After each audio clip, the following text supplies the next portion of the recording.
परेश, तुम कहाँ हो? मैं तुम्हारी मदद करने आया हूँ। देखो, डरो नहीं, सामने आओ, मैं तुम्हें उससे बचा लूंगा। कुछ नहीं कर पाएगा वो तुम्हारा। सामने आओ परेश।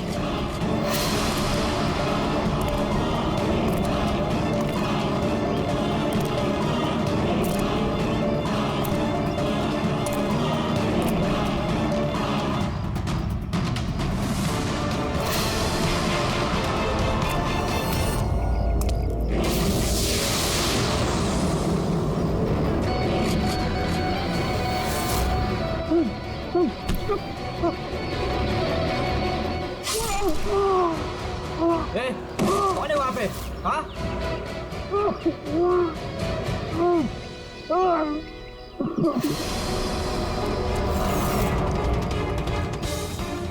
अरे क्या हुआ ये सब? अरे किसने किया? बोलो, बताओ। ठीक तो हो तुम? अरे बताओ किसने किया ये सब? इंस्पेक्टर दया।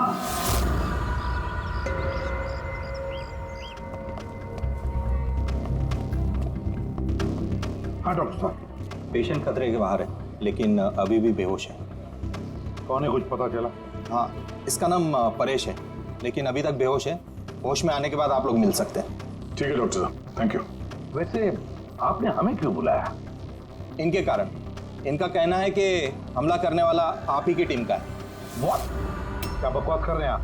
सीआईडी का काम होता है आम आदमी को मुजरिमों से बचाना, हमला करना नहीं, समझे आप? सब सच बकवास ही लगता है, लेकिन ये बकवास नहीं है, क्योंकि पीड़ित ने खुद मुझसे कहा है। क्या बताया उसने? किसने हमला किया उस पर, बताओ। दया। What? क्या क्या बोल क्या रहे हो? मैंने उसमें हमला किया? हाँ, उसने मुझसे यही कहा है कि आपने ही उस पर हमला किया है और आप उसे जान से मारना चाहते हो। क्या? मैं उसकी जान लेना चाहता हूँ? हाँ सर, मुझे लगता है कि आपको दया को अरेस्ट कर लेना चाहिए। हमें हमारा काम बताने की जरूरत नहीं है, समझे आप? मुझे पता था कि आप अपने कलीग का ही साथ देंगे। देखा, चोर चोर मौसेरे भाई। ज्यादा जज मत बन, समझा? और तुम्हारी सर्टिफिकेट की जरूरत नहीं है हमें। परेश को कैसे जानते हो तुम? मैं उसे नहीं जानता सर। तो फिर? सर, ये हमारी कंस्ट्रक्शन साइट पर हमें मिला था। हमें देखकर ऐसे बिहेव कर रहा था कि जैसे इसने कोई भूत देख लिया हो, और फिर एकदम से अंदर भाग गया। और थोड़ी देर बाद इसकी चीख हमें सुनाई दी। जब हम वहां पहुंचे तो वो बुरी तरह जख्मी हालत में पड़ा था, और उसने उसी हालत में हमें बताया कि उस पर हमला दया ने किया है। मैं एक समय पे दो जगह पे नहीं हो सकता। मैं सुबह से ब्यूरो में था। तसल्ली के लिए तुम वो सीसीटीवी फुटेज देख सकते हो, समझे? लेकिन फिर उसने आपका नाम क्यों लिया? एक काम कीजिए, अब जाइए यहाँ से, जाइए। बहुत बोल दिया। Thank you very much doctor साहब। समझ में नहीं आ रहा था, जब तुम ब्यूरो में ही थे तो फिर परेश ने ऐसे क्यों कहा कि दया ने उस पर हमला किया?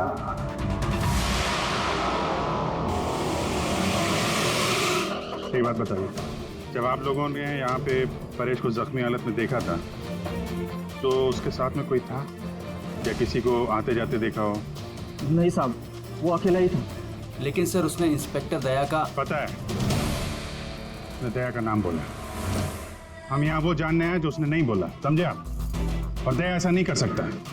सर, आप इतने यकीन से कैसे कह सकते हैं कि दया सर ऐसा कुछ नहीं कर सकते हैं? जो आदमी अपनी जान दांव पे लगा के दूसरों की जान बचाता हो वो किसी का खून नहीं कर सकता। खुद से ज्यादा मुझे दया पे भरोसा है, समझे?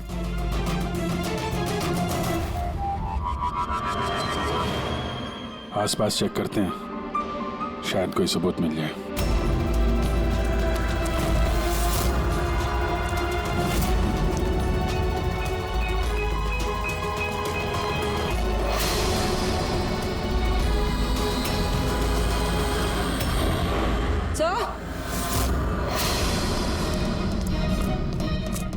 सर, ये देखिए।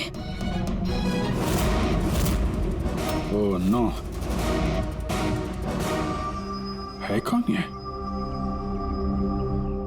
जिंदा है। हेलो, एम्बुलेंस भैया, मालमणी के पास अंडर कंस्ट्रक्शन बिल्डिंग है, वहां पे भेजो जल्दी। तुम लोग जानते हो इसे? ये तो सुबह सर है, ये 2-3 बार पहले फ्लैट देखने आ चुके हैं। लेकिन सर, इसे हुआ क्या है? शायद ऊपर से गिरा है।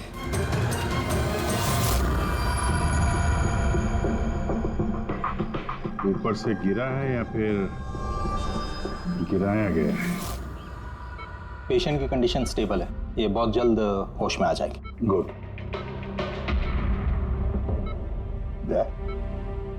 क्या हो गया, इसे तुम ऐसे क्यों देख रहे हो? जानते हो इसे? साहब, अभिजीत तुम यहाँ क्या कर रहे हो? जिस अंडर कंस्ट्रक्शन बिल्डिंग में इस परेश पे हमला हुआ है, वहां पे हमें एक और आदमी जख्मी हालत में मिला। और एक आदमी? कौन है वो? तो वॉचमैन बता रहा था उसका नाम सुबू है। वहां पे 2-3 बार आया था मकान देखने के लिए। उसके हाथ में से हमें ये कपड़े का टुकड़ा मिला है। अच्छा, छोड़ दो मुझे मत मारो, छोड़ दो मुझे, मत मारो मुझे, छोड़ दो मुझे। परेश, परेश, मैं इसे भी प्रद्युमन सीआईडी से। घबराओ मत, तुम्हें कोई कुछ नहीं करेगा, हम तुम्हारे साथ हैं। दया, दया छोड़ दो मुझे, दया छोड़ दो मुझे, मुझे मत मारो दया। परेश दया तुम्हारे सामने खड़ा है, मैं इसे भी प्रद्युमन हूँ। दया, दया छोड़ दो मुझे, छोड़ दो मुझे। परेश, दया, दया तुम जाओ, दया तुम क्या चाहते हो मुझसे? दया छोड़ दो मुझे। परेश क्या बात कर रहे हो? दया, दया छोड़ दो मुझे, मुझे मत मारो दया। परेश मैं दया नहीं, मैं अभिजीत हूँ। दया, दया जाओ यहाँ से, जाओ, जाओ। अरे दया इधर है।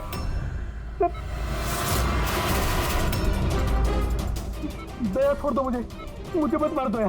परेश इधर देखो, हम पहले मिल चुके हैं, तुम जानते हो मुझे। दया, छोड़ दो मुझे, मुझे मत मारो। सब दया हो, तुम सब दया हो, मुझे मत मारो। डॉक्टर, दया छोड़ दो मुझे, डॉक्टर, दया छोड़ दो मुझे, मार दया। डॉक्टर साहब, दया, देखिए ना, क्या हो गया? दया छोड़ दो मुझे, मुझे एक मिनट, सब दया छोड़ दो, नहीं होगा तुम्हें। कुछ कर दो, एक मिनट। सब दया हो तुम,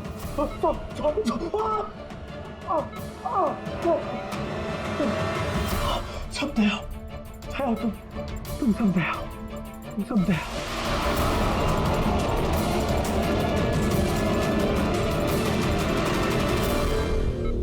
ये चक्कर है क्या? और हर किसी के चेहरे में उसे मेरा चेहरा नजर आता है। हाँ वही तो, इसलिए जब उसने उस आर्किटेक्ट को, उसके असिस्टेंट को, उस वॉचमैन को देखा तो ऐसे बर्ताव करने लगा जैसे उसने भूत देखा है। और उसके दिमाग का भूत दया तुम हो, तुम।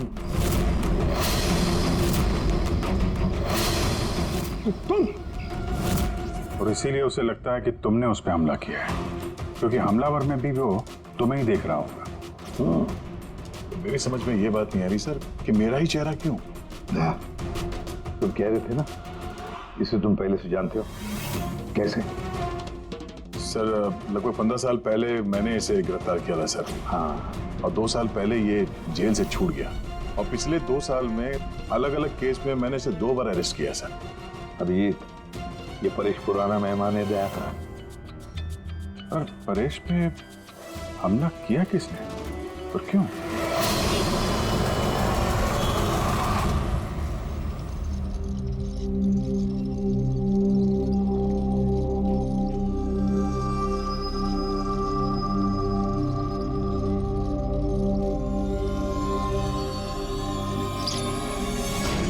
अरे मैडम जरा ध्यान से।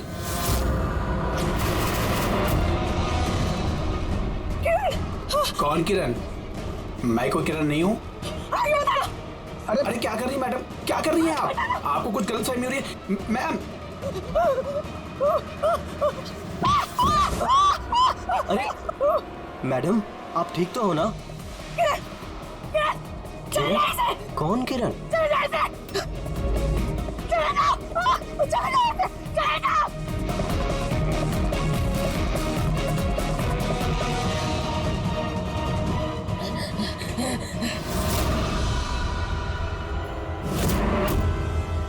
क्यों सुबह, कैसी तबीयत है तुम्हारी? सर पैर की हड्डी टूट गई है और बाकी इधर उधर थोड़ी सी चोटें लगी हैं। मुझे एक बात बताओ, क्या हुआ था उस दिन? हाँ? वो आदमी सीढ़ियों से भाग रहा था जब मैं उससे टकराया, और जब मैंने उसके हाथ में चाकू देखा तो मैंने शोर मचाया और उसे पकड़ने की कोशिश की, लेकिन तब उसने मुझे धक्का दे दिया और मैं नीचे गिर गया। उसके बाद सर कुछ याद नहीं। सुबह तुम्हारे हाथ में से हमें वो जो एक कपड़े का टुकड़ा मिला था लाल कलर की चौकड़ी का, क्या वो उस आदमी की शर्ट का टुकड़ा था? जी सर, शर्ट पहना था उसने वो, और हाथापाई के दौरान शायद वो मेरे हाथ में आ गया था। अच्छा ये बताइए, उस आदमी का चेहरा देखा था? सब कुछ इतनी जल्दी में हुआ कि कुछ याद नहीं। ठीक है, अब तुम जाओ, अगर जरूरत पड़े तो हम तुमसे फिर मिलेंगे, ठीक है? जी सर, थैंक यू सर। जाओ।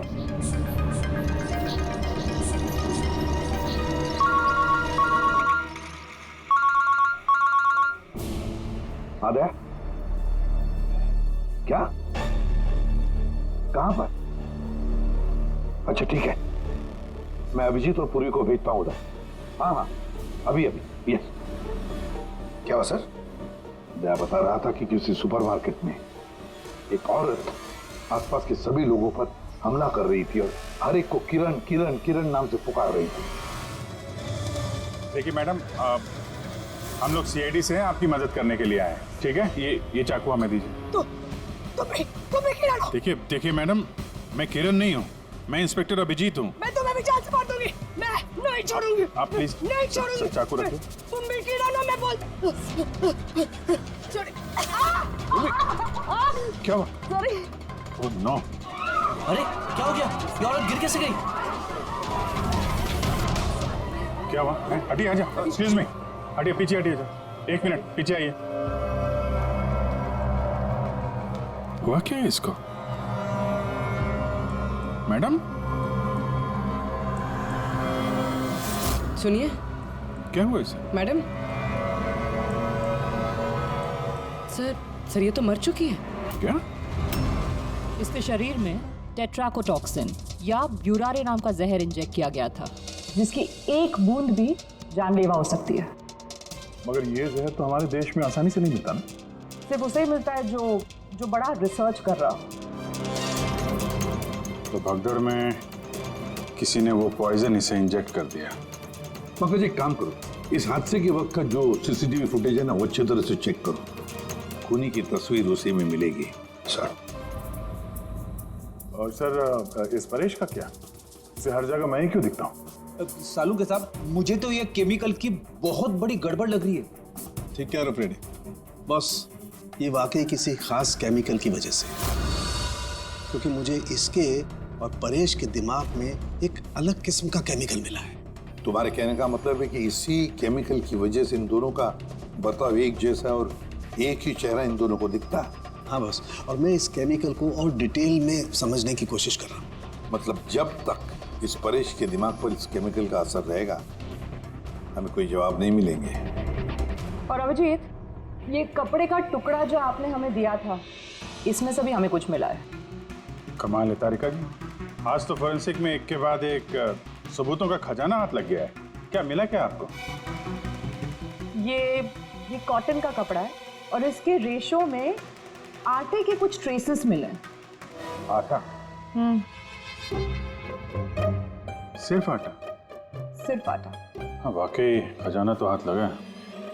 आटा। सर ये फोटोग्राफ है सर। ये जितने भी लोग हैं इनमें से किसी ने उन्हें पॉइजन का इंजेक्शन दिया सर। अब और एक काम करो, ये जितने सारे लोग हैं ना, इन सब की मूवमेंट ट्रैक करो शॉपिंग मॉल में। खून होने से पहले ये लोग कहाँ थे, कहाँ से आए, क्या क्या कर रहे थे, और खून होने के बाद में देखो ये लोग कहाँ कहाँ गए। ओके?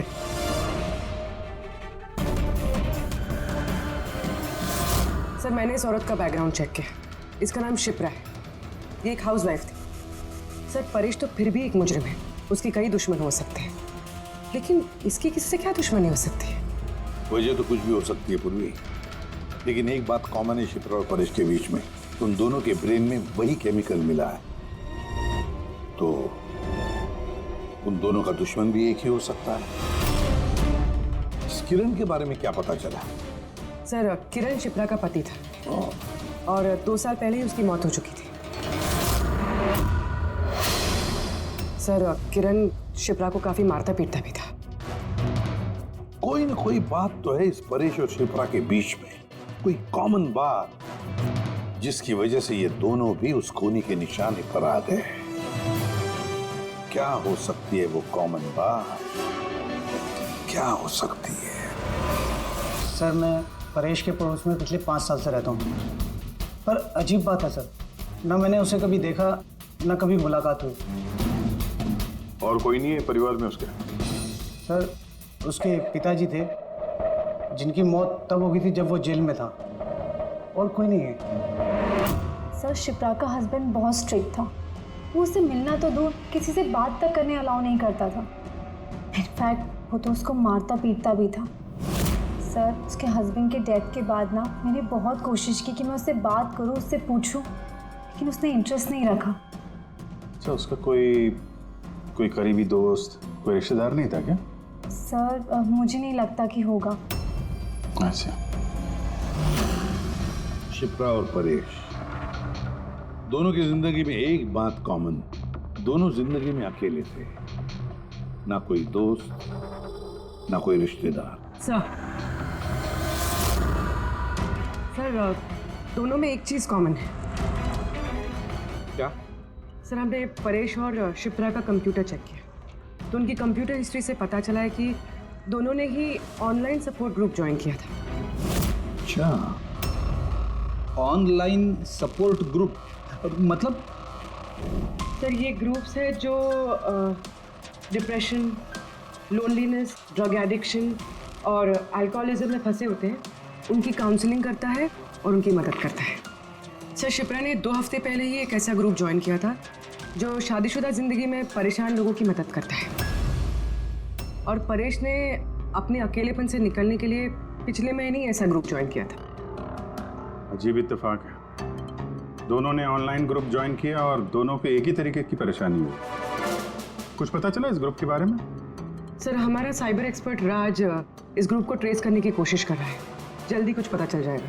सर हाँ सर, शिप्रा का खून इसी आदमी ने किया। जिस वक्त उसका खून हुआ था उस वक्त जितने भी लोग मौजूद थे, ये सबसे ज्यादा अजीब है सर। जिस वक्त अभिजीत सर और पूर्वी सुपरमार्केट पहुंचे थे, ठीक उसी वक्त ये आदमी वहां पहुंचा था सर, और भीड़ में घुस गया था, और जब शिप्रा की मौत हुई तो फटाफट वहां से भाग गया। रेडी, काम करो, हमारा डेटाबेस चेक करो, शायद इसके बारे में कुछ पता चले, कोई लीड मिल जाए। इसका मतलब है सर ये खूनी सुपरमार्केट में कुछ खरीदने नहीं बल्कि शिप्रा को मारने के लिए आया था।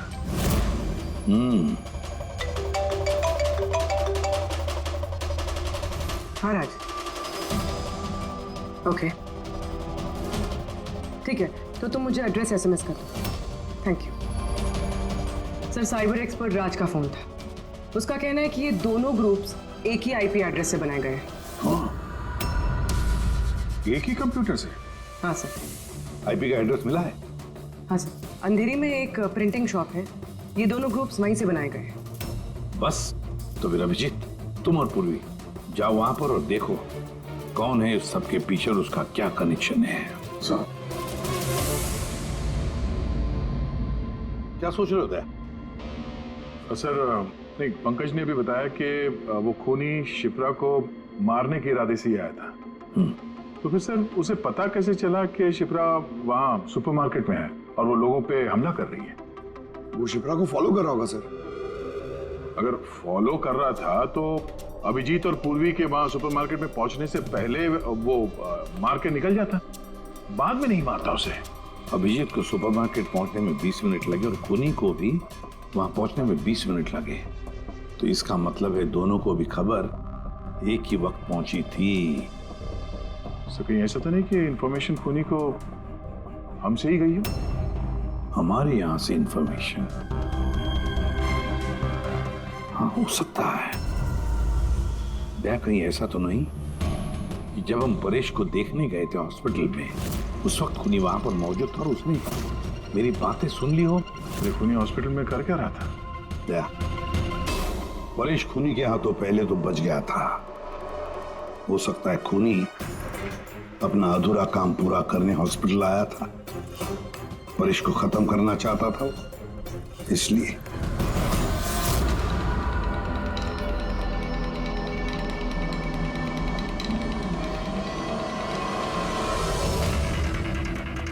डॉक्टर साहब, क्या आपने इस आदमी को देखा?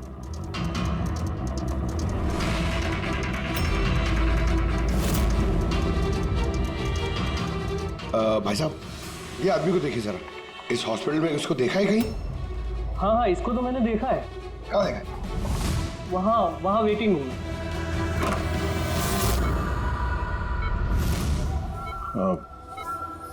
यहाँ कोई आया था क्या? नहीं सर, यहाँ कोई नहीं आया।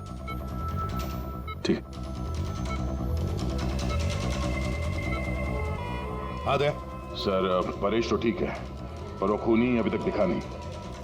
कहीं तो छुप कर बैठा ही है दया, सही वक्त का इंतजार कर रहा है। वेटिंग रूम में भी चेक किया सर, अभी कोई नहीं है। तो यही पता है, पर कहाँ कहाँ छुप कर बैठा है ये?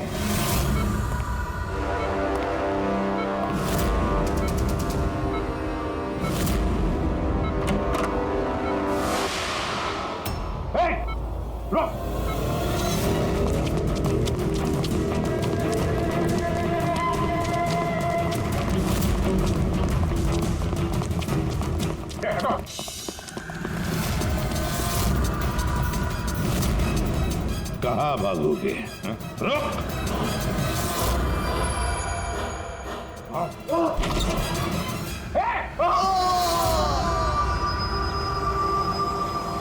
My God.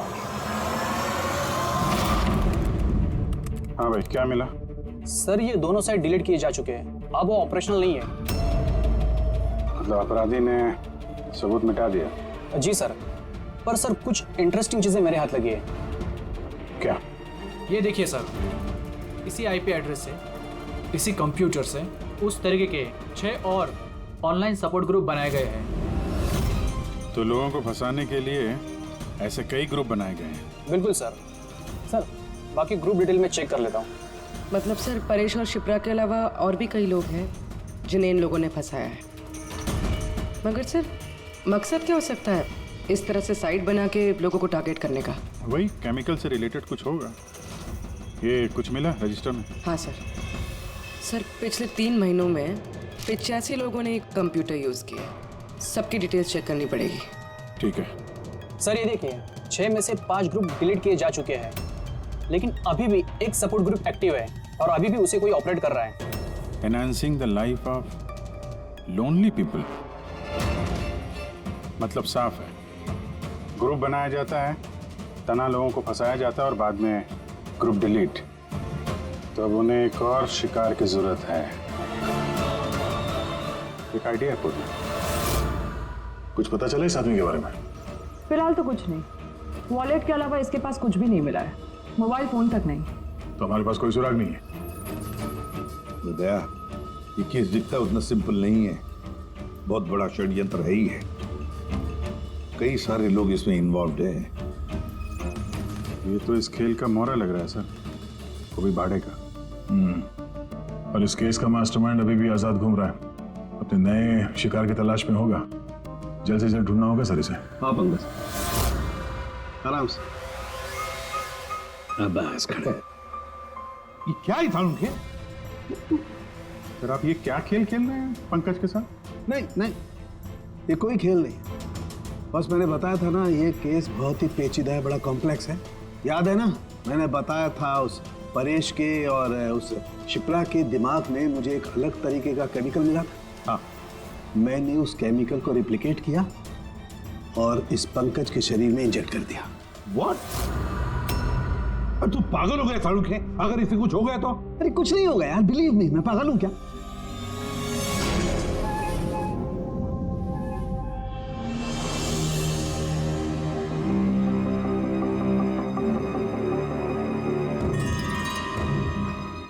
पंकज, अब आंखें खोलो, देखो तुम्हारे सामने कौन खड़ा है।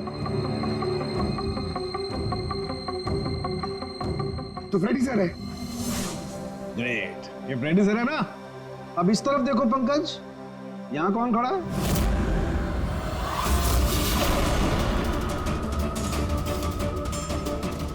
ये कैसे हो सकता है? ये इधर फ्रेडी सर, यहाँ फ्रेडी सर। मतलब शाहरुख है, ये परेश और शिप्रा के साथ यही हो रहा। बंद कर। बस बस, पट्टी लगा लो, पट्टी लगा लो बस। ये देखा बस, इसे फ्रेगोली सिंड्रोम कहते हैं। इस सिंड्रोम में इंसान को एक ही चेहरा हर चेहरे में दिखाई देता है। उस इंसान का चेहरा जिसे या तो वो सबसे ज्यादा नफरत करता है या जिससे सबसे ज्यादा डरता है। पंकज, मुझसे इतनी नफरत करता है तू? अरे सर, आपसे नफरत थोड़ी करता हूँ सर, आपसे तो मैं डरता हूँ। पंकज को मैंने इस केमिकल का बहुत थोड़ा सा डोज दिया, इसीलिए इस पर वैसा असर नहीं हुआ जैसा शिप्रा पर और परेश पर हुआ था। परेश और शिप्रा को तो इतना हैवी डोज दिया गया था कि उनके दिमाग पर गहरा असर हुआ और साइकोसिस लेवल पर पहुंच गए। इसलिए दोनों ऐसा रिएक्ट कर रहे थे जैसे सामने भूत दिख गया हो। तो इसका मतलब जैसे जैसे परेश के दिमाग से ये केमिकल का असर कम होगा, नॉर्मल हो जाएगा और हमें अपराधी तक पहुंचने का जरिया मिल जाएगा। हो सकता है, लेकिन दावा नहीं कर सकते। और हाँ, हम ये भी नहीं कह सकते कि इस केमिकल का असर कितने दिनों में खत्म होगा।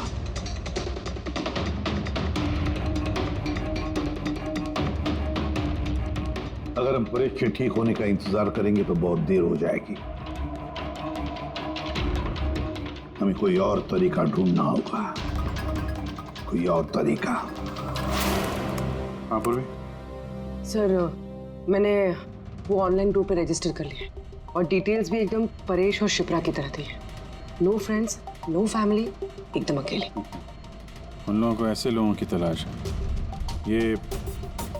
ये तुम्हारा ट्रैकर, इससे पता चलता रहेगा तुम्हारे मूवमेंट के बारे में। और ये तुम्हारा कैमरा।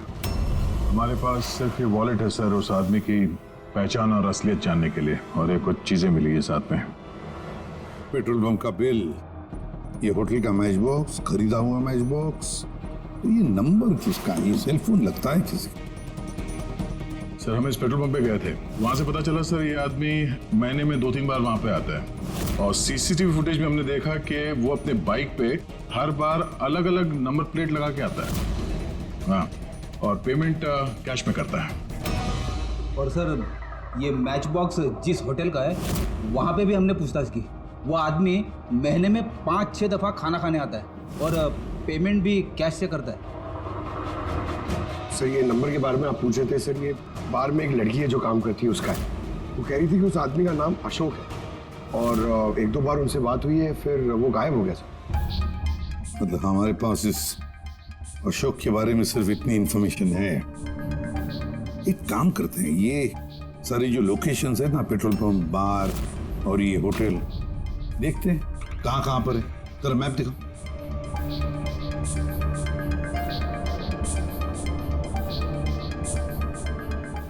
ये वो जगह है जहाँ पे वो पेट्रोल पंप है। सर, यहाँ पे बाहर है सर। और सर, ये होटल है। बार, ये होटल, पेट्रोल पंप। दया सर, ऐसे नहीं लगता तुम्हें? देखो ना, ये सारे के सारे लोकेशंस 1 किलोमीटर के दायरे में है यहाँ से। हो सकता है सर उसका घर या ऑफिस इस जगह के आसपास ही कहीं। Are you ready? I'm ready, sir. चल। हाँ। सर, मैं रेडी। अरे वाह, बहुत अच्छा गेटअप है। इसके घर का क्या किया? सर, पूर्वी के लिए भाड़े पे 1 हफ्ते के लिए घर लिया। I mean, अल्पा के लिए। अल्पा, ठीक है, गुड। लेकिन पूर्वी, चौकन्ना रहना, उनका पहला कदम क्या होगा हमें पता नहीं है। Yes. Good luck. Thank you sir. अब एक काम करते हैं, इस 1 किलोमीटर के दायरे में इस अशोक का फोटोग्राफ दिखाते हैं, सबको दिखाते हैं, शायद कोई निकले जो इसको जानता हो।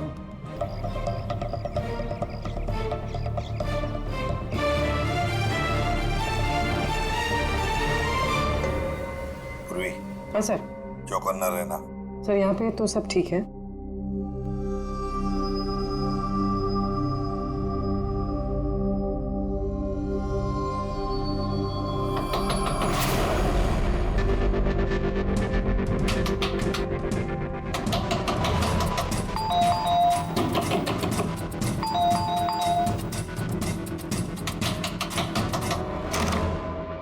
बताइए। वो मेरे पीछे ना कुछ गुंडे पड़े, मैं अंदर आ सकती हूँ प्लीज? एक मिनट।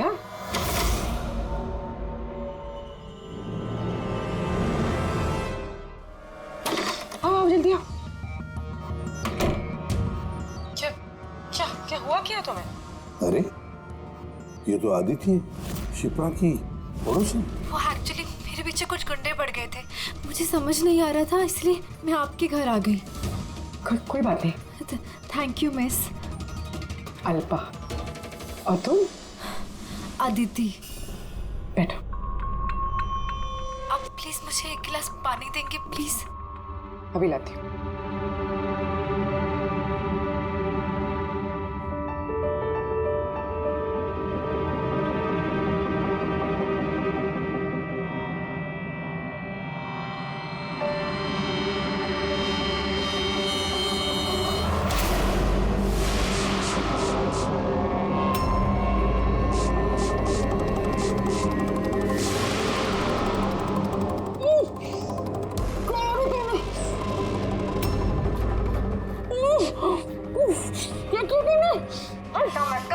कुछ ऐसा नहीं किया, ज्यादा दर्द नहीं दूंगी तुझे मैं। पूर्वी,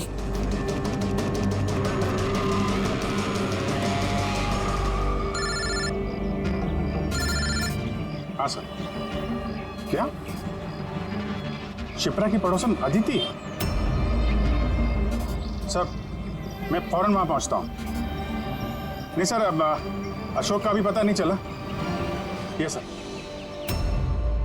सब कुछ प्लान के मुताबिक तो चल रहा है। अब देखते ही आदित्य पूर्वी को कहां लेकर जा रही है। अरे ये क्या, ट्रैकर एक ही जगह पे मूव ही नहीं हो रहा। कहीं ऐसा तो नहीं तुम लोगों को ट्रैकर के बारे में पता चला हो, निकाल कर फेंक दिया हो? माय गॉड, अब तक पहुंचेंगे कैसे इन सब तक?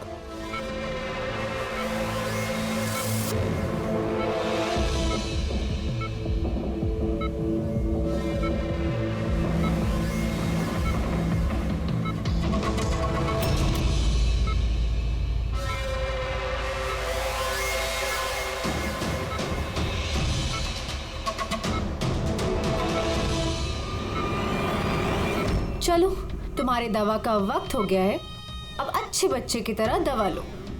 और तुम बिल्कुल भी टेंशन मत लेना, तुम्हें ज्यादा दर्द नहीं दूंगी।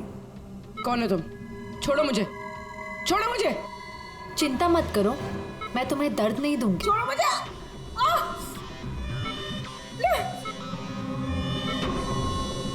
मैंने तुम्हें मना किया था ना कि कुछ दिनों के लिए हम किसी नए लोगों को नहीं लाएंगे, क्योंकि सीआईडी वाले हमें पागलों की तरह ढूंढ रहे हैं। हमारी कोई भी लापरवाही हमें बहुत महंगी पड़ सकती है। सर अदिति का घर बंद था, दरवाजा तोड़ के हम लोग अंदर भी घुसे पर कुछ हाथ नहीं लगा सर। इस अशोक का भी कुछ पता नहीं चल रहा है। सर ऐसा लग रहा है हमारे लिए सारे रास्ते बंद हो गए। नहीं फ्रेडी, हमारे लिए कोई रास्ता बंद नहीं होता, हम सीआईडी वाले रास्ता बनाते हैं। सर वो लोग कहीं पूर्वी को केमिकल इंजेक्शन ना दे दे। नहीं, कुछ नहीं करेंगे वो लोग, पूरी को कुछ नहीं होगा। कोई तो बात हम मिस कर रहे हैं, कोई तो बात है जो हमसे छूट रही है, पर क्या क्या हो सकती है वो बात? सर वो कपड़े का टुकड़ा जो हमें सुबह के हाथ में मिला था, उसके रेशे में आटा मिला था हमें। हाँ सर, आटा। जब मैं अशोक के बारे में रोड पे लोगों से पूछ रहा था, हाँ, तो वहां पे मैंने एक आटा की चक्की देखी थी और उसके पीछे एक पुरानी बिल्डिंग भी है। तो फिर जरूर वो आदमी जिसने परेश पर हमला किया उस आटे की चक्की के आसपास ही रहता होगा, इसीलिए तो उसकी शर्ट पर आटा आ गया। तो ये भी तो हो सकता है कि परेश पे हमला करने वाला अशोक ही हो। सर वो कपड़े का टुकड़ा भी अशोक का ही हो सकता है। ये भी हो सकता है कि परेश पे हमला करने वाला और ये अशोक दोनों एक गैंग के लिए काम करते हो और वो गैंग आटे के चक्की के आसपास होगा। सबके सब आटे के चक्की के आसपास ही हो गया विजीत, और पूर्वी को भी उस चक्की के आसपास ही रखा होगा।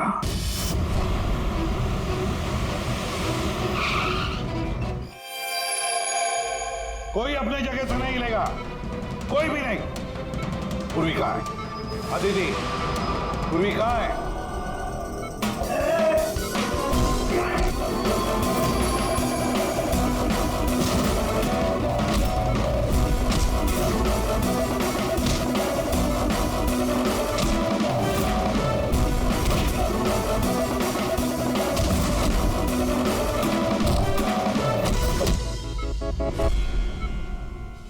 सब नर्सेज और डॉक्टर इस तरफ आ जाओ। चले चलो तुम भी जल्दी। डॉक्टर अदिति, पूर्वी कहाँ है? पूर्वी कहाँ है?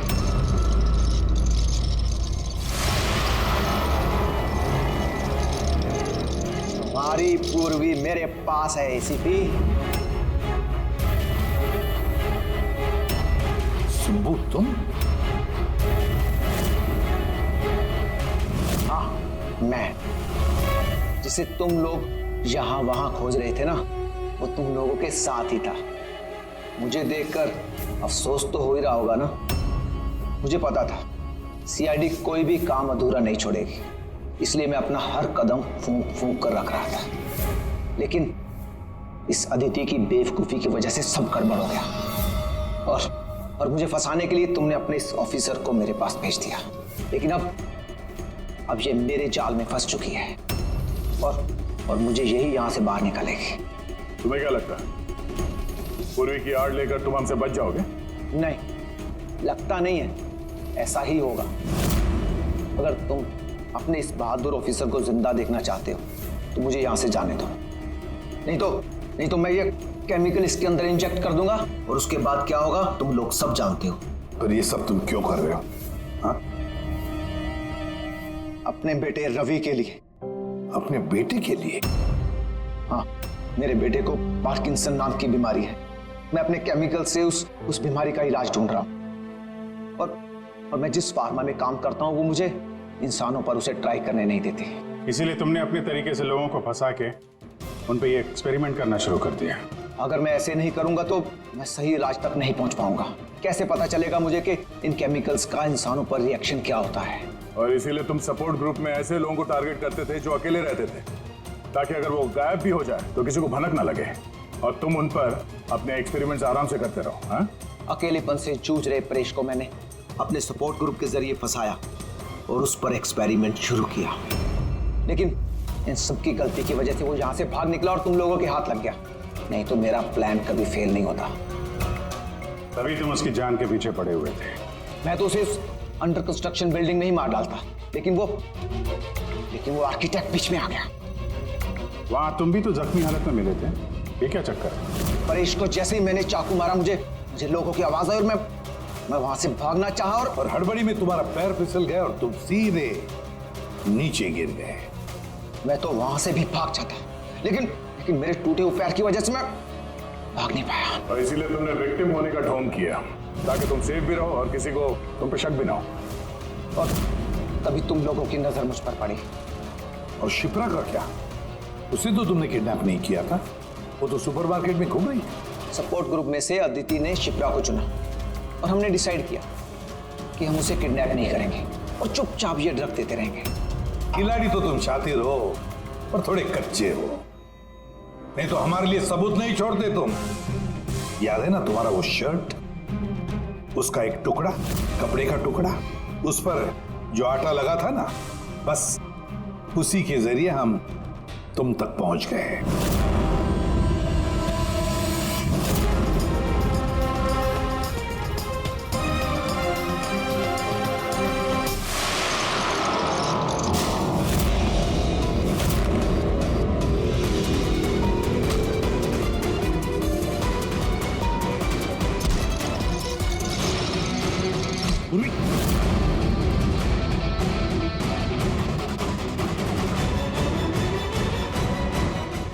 देखो, हाँ? क्या किया तुमने सुबह? कभी सोचा है? हाँ? अपने बेटे को बचाने के लिए तुमने न जाने कितने लोगों की जान दांव पर लगा दी, पर यह नहीं सोचा ना कि सही क्या है गलत क्या है। तुम्हारे बेटे को तो हम अच्छी से अच्छी ट्रीटमेंट दिलवाएंगे, मगर तुम्हें जेल की सलाखों के पीछे बिठा देंगे। शायद फांसी का ऑर्डर भी आ जाएगा तब तक।